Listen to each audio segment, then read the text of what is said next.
नमस्कार आपण देखुं RS live रायगड़ार फिमाकेम India limited रे आज श्रमिकों असंतोष तीव्र पाई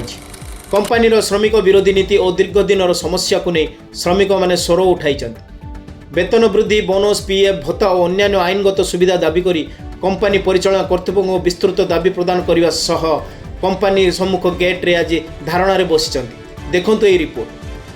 रायगड़ा जिला कमतोलपेटा स्थित फिमाकेम इंडिया लिमिटेड दीर्घ दिन धरी कार्यरत नियमित और ठिका श्रमिक माने निज अधिकार पर एकजुट होती श्रमिक अभियोग अनुजाई कठिन परिश्रम करने सत्वे से न्यायसंगत वेतन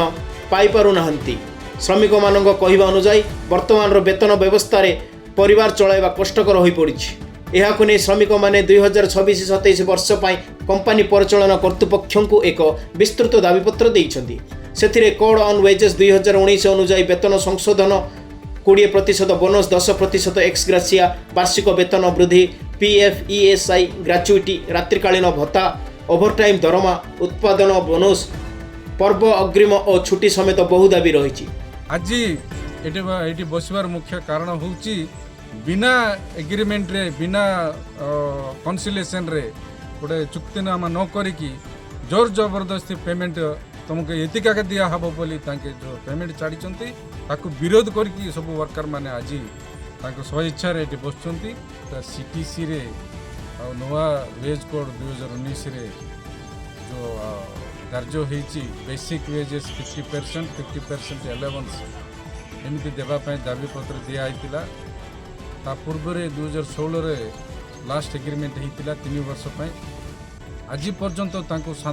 7,000 इंक्रीमेंट देवार थिला जोटा कि 2016 आज जाए जो 10 वर्ष ये वर्कर 2 कोटी टंका ऊपर श्रमर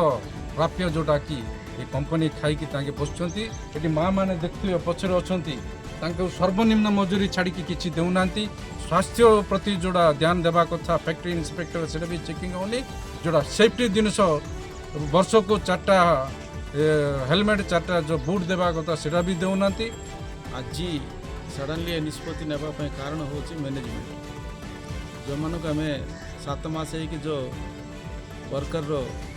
बेनिफिट विषय जनईलु नेग्लेक्ट करके आसुँच जो हिसाब रे वर्कर पेमेंट चलती सीटा इलीगल मन इच्छा पेमेंट इंक्रीमेंट कर पठाऊँ सीटा देखिए वर्कर इटा कौन आम सहित सेटलमेंट करने मागी आउ सेटलमेंट न हवा पूर्व आमको पैसा देती आमर सेटलमेंट हम ना नहीं बोलिकी डरिकी आज स्वेच्छा ये निष्पत्ति नहीं।